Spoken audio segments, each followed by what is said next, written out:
5 years had passed since the Liberty returned with news that crushed humanity's dreams of joining galactic civilization. The orbital stations appeared first as silver dots against the black of space, but grew larger each month until they became permanent fixtures hanging over Earth like mechanical moons. Dr. Kevin Wright stood in his laboratory and watched alien inspectors dismantle his life's work piece by piece. The quantum drive prototype had taken 15 years to develop and represented humanity's best hope for true faster-than-light travel. Now beings from the Galactic Council were taking it apart with casual efficiency. The lead inspector was a Sarok named Hesk, who looked like a walking crocodile wearing an environmental suit. He explained in patient tones that the quantum drive violated several council regulations about primitive species accessing dangerous technology. The device would be confiscated and destroyed for the safety of galactic civilization. Kevin tried to argue that the drive was based on human scientific principles and posed no threat to anyone. Hesk simply pointed to readings on his scanner that showed quantum distortions could theoretically damage subspace if used incorrectly. The fact that humans had never caused such damage was irrelevant to council policy. Across the continent, General Patricia Stone faced her own frustrations as she met with representatives from the Nexari Collective. These beings appeared as floating clusters of light that spoke through translation devices in voices like singing crystals. They informed her that Earth's military forces exceeded acceptable levels for a protected species. The general tried to explain that human weapons were designed for planetary defense and posed no threat to superior alien technology. The Nexari representative responded that violence itself was the problem rather than the specific threat level. They had observed human history and determined that aggressive tendencies needed to be controlled. Military bases around the world received orders to reduce their weapons stockpiles by 70%. Nuclear arsenals would be eliminated entirely since they represented crude but dangerous technology. Advanced fighter aircraft would be grounded and their engines removed to prevent modification for space combat. Patricia knew that resistance would only make things worse, but watching decades of military development get dismantled felt like watching her country surrender without a fight. The aliens made it clear that non-compliance would result in direct intervention to ensure human safety. On Mars colony, Beta Administrator Ben Torres received the worst news of all when a Galactic Council transport arrived with evacuation orders. The colony of 50,000 people had taken 30 years to build and represented humanity's first successful expansion beyond Earth orbit. The evacuation order came from Councillor Vilnara herself, who explained that human expansion beyond their homeworld was premature and potentially dangerous. Mars Colony Beta would be dismantled and its population returned to Earth where they could be properly monitored and guided.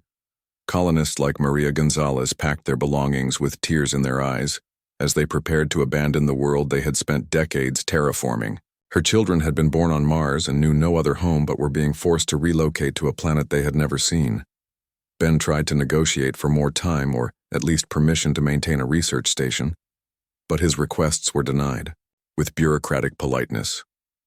The decision had been made at the highest levels of galactic government and would not be changed regardless of human feelings on the matter. The transport ships that arrived to carry the colonists back to Earth were efficient but impersonal. Families were separated by species compatibility requirements and personal belongings were limited to what could fit in regulation containers. The red planet that had represented human hopes for expansion became another symbol of cosmic restrictions.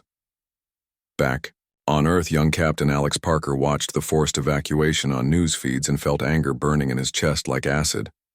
He had trained his entire adult life to command colony ships and explore the galaxy, but now found himself restricted to patrols within the solar system. Alex began reaching out to other military officers who shared his frustration with humanity's restricted status. They met in small groups using encrypted communications to avoid alien monitoring. The discussions always came back to the same basic question of whether compliance would eventually lead to freedom or permanent subjugation. Major Carol White argued that patience was the only option since direct confrontation with superior alien technology would be suicide. Lieutenant Commander Rick Foster disagreed and claimed that submission would only encourage the aliens to impose greater restrictions over time. The debate became more urgent when the Zephyrian hegemony made their latest demand for tribute from protected worlds. These militaristic aliens controlled several star systems and had a reputation for treating weaker species as resources to be exploited rather than protected. Their representative arrived at Earth orbit in a warship that dwarfed anything in the human fleet. Commander Jethrax looked like a cross between a shark and a spider, with cybernetic enhancements that glowed blue against his black carapace. He spoke directly to world leaders through quantum communication arrays. The hegemony demanded regular shipments of rare earth metals and agricultural products in exchange for their protection from hostile forces in the galaxy. The tribute would be collected quarterly by Zephyrian transports, and failure to comply would result in enforcement action. Earth's leaders tried to negotiate the terms but found little room for bargaining. The Galactic Council had designated the Zephyrians as legitimate protectors for this sector, and their demands were within legal bounds according to cosmic law.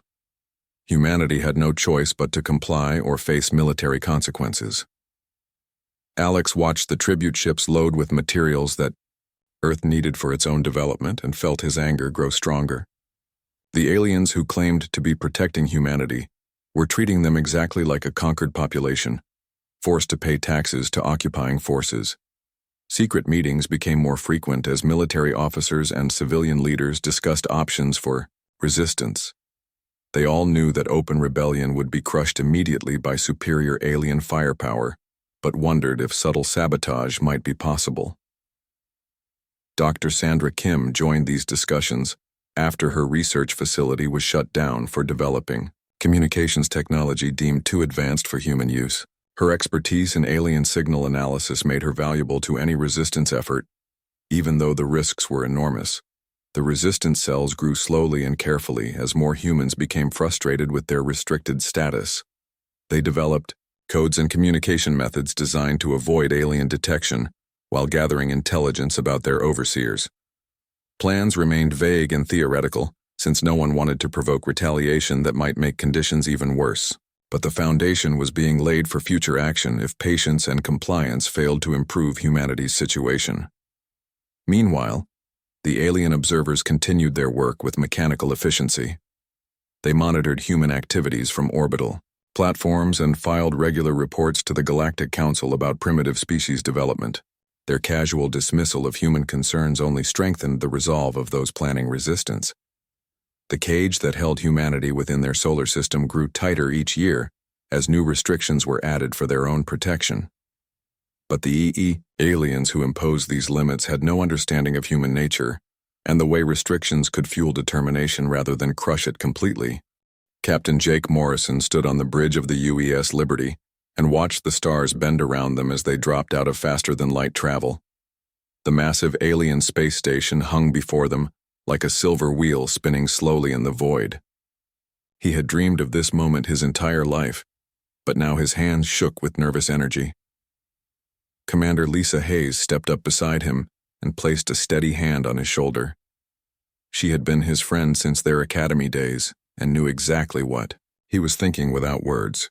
The entire crew of 200 souls had trained for 5 years just for this mission, after humanity finally cracked the alien radio signals they had been receiving. Engineer Danny Rodriguez called out from his station that all systems were running, smooth as silk. His thick accent carried pride and excitement that matched everyone else on the bridge. Dr. Amy Carter sat hunched over her xenobiology equipment, trying to scan the alien station for any signs of life forms they had never seen before. The Liberty had taken 18 months to reach this place deep in what humans called the Perseus arm. Every person on Earth was watching through quantum transmissions and holding their breath. Humanity was about to meet their cosmic neighbors for the first time and join the greater community of intelligent species. Jake opened communications and spoke the words that had been practiced 1,000 times. He announced that they came in, peace representing all of humanity, and requested permission to dock with the station. The response came back in perfect English, which made everyone smile with relief. A docking port extended from the station and guided them in with blue lights. The Liberty shuddered slightly as the magnetic clamps engaged and sealed them to the alien structure. Jake straightened his dress uniform and checked that his translation device was working properly, even though the aliens seemed to speak their language. The airlock cycled open with a soft hiss, and Jake led his small diplomatic team into a corridor that stretched further than they could see. The walls glowed with soft white light that seemed to come from everywhere at once. Their footsteps echoed strangely in the alien atmosphere. They walked for what felt like hours until they reached a vast circular chamber filled with beings from across the galaxy. Jake tried not to stare but failed completely as he saw creatures that looked like walking trees, others that floated in bubble suits filled with glowing gas, and some that seemed to be made of living crystal. At the center of the chamber sat two beings on raised platforms that marked them as important. The first looked like a giant lizard wearing robes made of metal mesh. His yellow eyes studied the humans with cold intelligence. The second appeared almost human except for skin that shifted colors like oil on water, and ears that came to sharp points. The lizard being spoke first, and his voice rumbled like distant thunder. He introduced himself as Ambassador Zethkar of the Vorthak Empire, and gestured to his companion as Counselor Velnara of the Stellar Confederation. Both held positions of great power in something called the Galactic Council. Jake stepped forward and gave the speech he had memorized about humanity's desire to join the galactic community and share knowledge for the betterment of all species. His words echoed in the vast chamber and were met with complete silence. Zethkar rose from his platform and walked around the human delegation like a predator studying prey. He asked questions about human technology and society while a dozen different scanning devices examined them from head to toe. How long had humans been using space travel? And what was their most advanced weapon, and how many wars had they fought in the last century? Amy tried to explain that humans were naturally curious and had always reached for the stars. She talked about their art and music and literature and their drive to explore and learn. Lisa described their democratic governments and international cooperation despite past conflicts. Zethkar and Velnara exchanged looks that Jake could not read but somehow felt were not good. They spoke in a language that sounded like grinding metal mixed with wind chimes. Other beings in the chamber joined their conversation, and Jake realized they were being discussed like specimens in a laboratory. Finally, Velnara stood and addressed the humans directly. She explained that the Galactic Council had reached a decision about humanity's place in cosmic civilization. Her voice carried no warmth or welcome, despite the formal politeness of her words. Humans would be classified as a Tier 7 primitive species based on their technology level and social development. This meant they were barely above Stone Age civilizations and posed no threat to established galactic powers. Earth would be granted protected status, which sounded good until she explained what it actually meant. Humanity could not expand beyond their home solar system without council permission. They could not develop certain technologies that might be dangerous in primitive hands. They would accept guidance and monitoring from more advanced species to ensure they developed along proper lines. Jake felt his heart sink as the full meaning became clear. They were being treated like children who needed supervision from adult civilizations. When he tried to object, Zethkar cut him off with a wave of his clawed hand. The lizard ambassador explained that humans were too violent and unpredictable to be trusted with advanced technology or unrestricted space travel. Their history of warfare and environmental destruction proved they were not ready for full membership in galactic society. Amy protested that humanity had learned from past mistakes and was working toward peace and unity. Danny argued that their engineering and problem-solving abilities should count for something. Lisa tried diplomatic language to negotiate better terms. All their arguments were dismissed with cold logic. The decision had been made and would not be changed. Humanity would remain under protection and guidance until they proved they could evolve beyond their primitive nature. That process was expected to take several thousand years. The humans were escorted back to their ship with formal courtesy that felt more like being shown to prison. As the Liberty detached from the station, Jake looked back at the spinning wheel that held all their dreams and watched it shrink to nothing. The journey home took 18 months, during which the crew struggled with depression and anger. They had gone to the stars expecting to find friends and instead found judges who looked down on them as cosmic savages. The radio messages they sent ahead prepared Earth for the bitter truth. By the time they reached home orbit, the entire planet knew that humanity's first attempt at joining galactic civilization had ended in humiliation and restriction. The species that had dreamed of reaching the stars found themselves caged in their own solar system by beings who called themselves superior. The emergency alert reached every corner of the galaxy simultaneously through quantum communication networks that connected thousands of star systems. Ancient sensors on the galactic rim had detected massive energy signatures moving through deep space toward inhabited worlds. Ambassador Zethkar stood before the Galactic Council emergency session and displayed holographic images that made even the most experienced military leaders shift uncomfortably in their seats. The images showed mechanical constructs the size of small moons drifting between stars like predators hunting prey. Counselor Velnara confirmed what everyone feared, but no one wanted to believe. The Devourers had awakened after sleeping for 10,000 years in the cold space between galaxies. These ancient machines consumed entire star systems to fuel their expansion and had once nearly destroyed all organic life.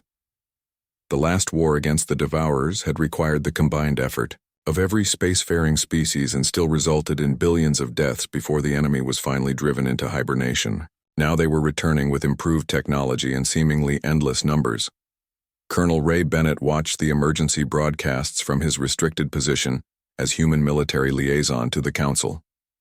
His role was largely ceremonial, since humans were considered too primitive to contribute meaningful advice about galactic warfare, but he observed everything with professional interest. The alien military response followed patterns that Ray found both impressive and predictable. The Vorthak Empire mobilized their massive dreadnoughts with energy shields that could deflect planet-killing weapons. The Stellar Confederation activated defense networks powered by harvested star energy. Even the mysterious Ascended committed resources to the fight by deploying ships that could manipulate reality itself through advanced physics that other species barely understood. Their vessels appeared and disappeared at will, while striking targets across multiple dimensions simultaneously. Dr. Sandra Kim monitored alien communications from her hidden facility on Luna and was surprised by what she discovered. Despite their technological superiority, the aliens approached warfare like a chess game with rigid rules and predictable moves that followed established doctrine. Their energy weapons operated on specific frequencies that could be calculated, and their defensive systems followed logical patterns based on known physics. Even their artificial intelligence systems lacked the creative unpredictability that characterized human problem-solving. Meanwhile, on Earth, Captain Alex Parker received classified reports about Devourer scout ships approaching the outer system. The alien observers had dismissed human defensive capabilities as irrelevant and ordered all human military units to remain in defensive positions around populated worlds. The first encounter came when 3 Devourer scouts entered the asteroid belt where they expected to find easy resources to harvest. Instead, they encountered the modified mining platforms that humans had disguised as simple ore processing facilities. What the aliens had dismissed as primitive industrial equipment suddenly revealed hidden weapon systems. Nuclear charges designed for asteroid braking were redirected against Devourer hulls, while electromagnetic pulse generators meant for clearing debris created chaos in enemy electronics. The Devourer scouts had adaptive shielding that could absorb and redirect energy weapons, but they were not prepared for the crude kinetic bombardment that human defenses provided. Chunks of metal traveling at significant fractions of light speed punched through their hulls like bullets through paper. Alex commanded the defense platforms from his modified cruiser and watched with grim satisfaction as the enemy scouts retreated with heavy damage. The engagement lasted only minutes but provided valuable intelligence about Devourer capabilities and weaknesses. Back in the galactic core, the main Devourer fleet was systematically destroying advanced civilizations that had seemed invincible just months earlier. Their quantum processing networks allowed them to adapt to any weapon used against them, while their numbers seemed infinite. The Corvani Republic fell first when their reality manipulation technology was absorbed and turned against them. The hegemony worlds were consumed despite their powerful shield generators and orbital defense networks. Entire star systems went dark as the mechanical plague spread inward toward populated space. Dr. Amy Carter analyzed the reports from her xenobiology lab and realized something that the alien military commanders had missed. The Devourers were not just advanced machines, but a true hive mind that shared information instantly across their entire network. This collective intelligence made them incredibly efficient, but also created a potential weakness. If the hive mind network could be disrupted or fed false information, it might be possible to turn their own systems against them. Her research was dismissed by alien scientists who considered human understanding of xenobiology too primitive to be useful. They continued developing energy weapons and shield technology, while ignoring simpler approaches that might prove more effective. Engineer Danny Rodriguez worked in secret to reverse engineer captured alien technology, using techniques that violated every council regulation about primitive species access to advanced systems. His underground facility produced hybrid devices that combined human engineering with alien science. The breakthrough came when Danny successfully modified a Vorthak energy projector to fire solid projectiles at hypervelocity. The weapon combined alien targeting systems with human kinetic kill technology to create something that neither species could have developed alone. Meanwhile, the resistance network that Alex had been building expanded to include scientists and engineers across human space. They shared intelligence about alien technology and developed countermeasures using approaches that the Council observers never suspected. Dr. Kevin Wright rebuilt his quantum drive using parts salvaged from destroyed alien equipment. The new version was designed not for faster-than-light travel, but as a weapon system that could create controlled spatial distortions to disrupt enemy formations. The aliens continued to underestimate human capabilities because they judged all species by their own standards of technological development. They saw crude weapons and simple tactics where humans saw flexibility and adaptability that could exploit enemy weaknesses.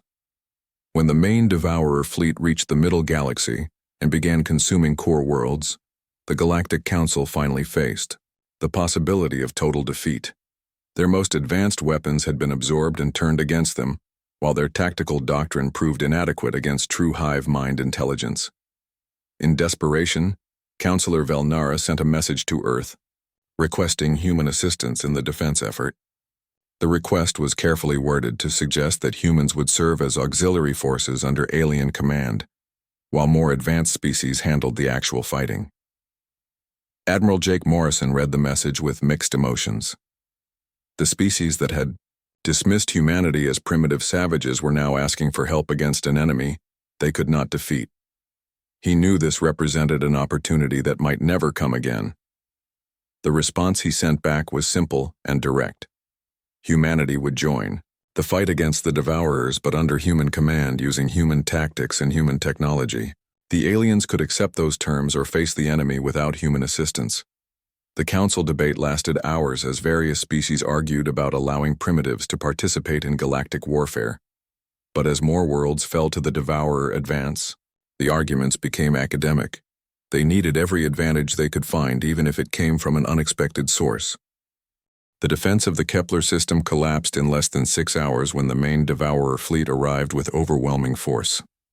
3 civilizations that had stood for millennia were reduced to cosmic dust while their energy weapons were absorbed and added to the enemy arsenal. Counselor Velnara transmitted the desperate authorization from her failing command ship as Devourer constructs swarmed around the dying fleet. All restrictions on human military activity were temporarily lifted, and Earth forces were granted full tactical autonomy for the duration of the crisis. Admiral Jake Morrison received the transmission on the bridge of his flagship while watching. The quantum displays show red zones spreading across the galactic map like a plague. Each red marker represented a star system consumed by the mechanical horde that seemed unstoppable. He activated Project Prometheus with a single encrypted command that reached every human military installation across the solar system. Hidden facilities on Mars and the outer moons began launching ships that had been built in secret, using reverse-engineered alien technology and human innovation. The human fleet that assembled beyond Pluto orbit looked nothing like the primitive vessels that aliens expected. Sleek destroyers armed with hybrid weapon systems joined heavy cruisers, carrying experimental shield generators and modified quantum drives that could tear holes in normal space. Commander Lisa Hayes led the first wave toward the battle zone, in the modified cruiser Defiance. Her ship carried weapons that combined Vorthak energy projectors with human kinetic systems while her crew trained for combat scenarios that violated every rule of civilized warfare. The journey to Kepler took 3 days using the experimental drive systems that Dr. Kevin Wright had developed from confiscated alien components. The fleet emerged from hyperspace to find a battlefield littered with the wreckage of once mighty civilizations. Devourer ships hung in formation around the system's star like mechanical vultures feeding on stellar energy.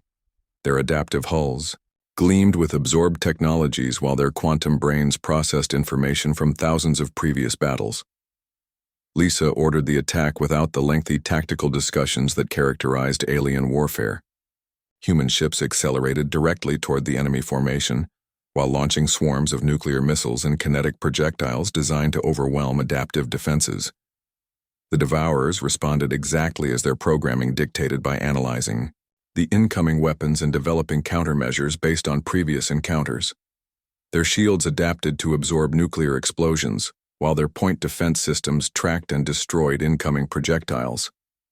But the human attack was only beginning.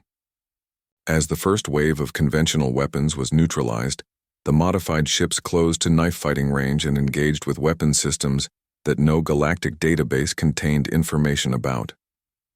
Lieutenant Colonel Danny Rodriguez commanded the close assault squadron that broke through Devourer defensive screens. Using tactics borrowed from submarine warfare, his ships used the wreckage of alien vessels as cover, while launching surprise attacks from multiple directions simultaneously. The enemy collective intelligence struggled to process the chaotic human approach that seemed to follow no logical pattern. Every time the Devourers adapted to one tactic, the humans switched to something completely different using improvised weapons and unpredictable maneuvers. Dr. Amy Carter directed information warfare from her mobile laboratory ship, while her team fed false data into Devourer communication networks. The viruses she had developed specifically targeted their quantum entanglement systems and created confusion in the hive mind collective. The breakthrough came when Captain Alex Parker led his squadron in a direct assault on the largest Devourer construct using modified mining charges as improvised weapons. The enemy had no defense protocols for such crude but effective devices. His ship rammed directly through the construct's outer hull, while his boarding teams fought their way to the central processing core. The aliens had called such tactics primitive and suicidal, but humans had always been willing to take risks that other species considered unacceptable. The quantum charges that engineer Ben Torres placed in the enemy core were designed to create cascade failures in Devourer neural networks. When they detonated, the resulting explosion tore through the hive mind connection and left dozens of enemy ships drifting helplessly. News of the human victory spread through alien communication networks faster than the speed of light. Species that had written off humanity as cosmic primitives suddenly found themselves studying battle recordings with new interest and growing respect. The Galactic Council emergency session was dominated by debate about human combat effectiveness and the implications for future military doctrine. Ambassador Zethkar admitted that human tactics had achieved results that superior alien technology could not match. Admiral Morrison received requests for human military advisors from a dozen different species while his fleet was still cleaning up the Kepler battlefield. The beings who had once dismissed human warfare as crude violence now wanted to learn those same techniques. The second major battle occurred at New Centauri, where a massive Devourer fleet was preparing to consume the industrial worlds that supplied much of the galaxy's manufacturing capacity. The defense force included the best units from 6 different civilizations using their most advanced weapons. The aliens fought according to established doctrine with careful formations and coordinated energy weapon attacks designed to overwhelm enemy defenses through superior firepower. Their battle plan was logical and efficient and completely predictable. The Devourers absorbed the alien attack and responded with adaptive countermeasures that neutralized every weapon system within hours. The defense force found themselves outgunned and outmaneuvered by an enemy that could think faster than they could adapt. Human reinforcements arrived just as the alien lines were collapsing under relentless Devourer pressure. Commander Rick Foster led his mixed squadron of human and alien ships using guerrilla tactics that turned the organized battle into chaotic free-for-all combat. Instead of maintaining formation and fighting at long range, human ships scattered, throughout the battlefield and engaged individual enemy units with close-range weapons that could not be easily absorbed or adapted to counter. The human approach violated every principle of civilized warfare, but proved devastatingly effective against an enemy that depended on predictable patterns and logical responses. Devourer units found themselves isolated and overwhelmed by opponents who refused to follow established rules. Dr. Sandra Kim coordinated electronic warfare efforts that jammed Devourer communication networks while feeding them conflicting tactical data. Her team had learned to exploit the very efficiency of the hive mind by overloading it with false information. The battle turned when human engineers jury-rigged alien shield generators to create unstable energy fields that disrupted Devourer quantum processing. The crude but effective modifications scattered enemy formations and created opportunities for concentrated attacks. By the time reinforcements arrived, the human-led defense force had destroyed or disabled most of the Devourer fleet using tactics that no military academy in the galaxy taught. The victory was complete, but the implications were still being debated in council chambers. Species that had once looked down on humanity as violent primitives were forced to reconsider their assumptions about the relationship between technological advancement and military effectiveness. The crude weapons and chaotic tactics that they had dismissed were proving superior to their sophisticated approaches. Admiral Morrison found himself appointed to the Galactic Defense Council despite his species' primitive classification. The irony was not lost on anyone that the beings who had once restricted human development were now asking for human leadership in the war. The final battle began when long-range scanners detected the Devourer mothership entering the Sagittarius Arm, like a mechanical moon carrying death across the stars. The construct was larger than most planets and contained the processing power of entire civilizations that had been consumed and absorbed. Admiral Jake Morrison stood on the bridge of his command ship and studied the tactical displays, showing every available vessel from across the galaxy converging on the enemy position. The combined fleet represented the last hope of organic life against an enemy that had already devoured half the known galaxy. Ships from dozens of species filled the void in formations that had never been seen before. Vorthak dreadnoughts flew alongside human destroyers while Nexari energy beings coordinated with Sarok assault craft in preparation for the most important battle in galactic history. The alien commanders had finally accepted that their traditional tactics were useless against an adaptive enemy that could absorb and counter any conventional approach. They looked to human military doctrine for guidance even though it violated everything they had been taught about civilized warfare. Captain Alex Parker commanded the Spearhead Assault Force from his modified battleship Vengeance while studying intelligence reports about the mothership's defensive systems. The enemy construct was protected by energy shields that could deflect star-killing weapons and swarmed with smaller ships that provided overlapping defensive coverage. His orders were simple, but nearly impossible to execute. The assault force would penetrate the enemy defensive screen and create openings for boarding parties to reach the mothership's central core. Success required the kind of desperate courage that aliens called primitive, but humans called necessary. The attack began with every ship in the combined fleet opening fire simultaneously in a display of coordinated destruction that lit up the darkness like a newborn star. Energy weapons and kinetic projectiles crossed the void in streams of death, aimed at overwhelming the enemy through sheer volume. The Devourer mothership absorbed the attack with casual efficiency, while its defensive systems analyzed and cataloged every weapon type for future countermeasures. Within minutes, the enemy shields had adapted to deflect or redirect every form of energy weapon in the galactic arsenal. Alex gave the order that transformed the organized battle into the kind of chaos that only humans could navigate effectively. The assault ships abandoned formation and scattered throughout the battlefield, while accelerating toward the enemy at maximum velocity. Commander Lisa Hayes led her squadron through a gap in the enemy defensive screen, created by a kamikaze attack from Corvani volunteers who sacrificed their ships to create the opening. Her modified cruiser carried experimental weapons designed specifically for close-range combat against adaptive enemies. The human ships that penetrated the inner defensive zone faced overwhelming odds as thousands of Devourer drones swarmed to intercept them.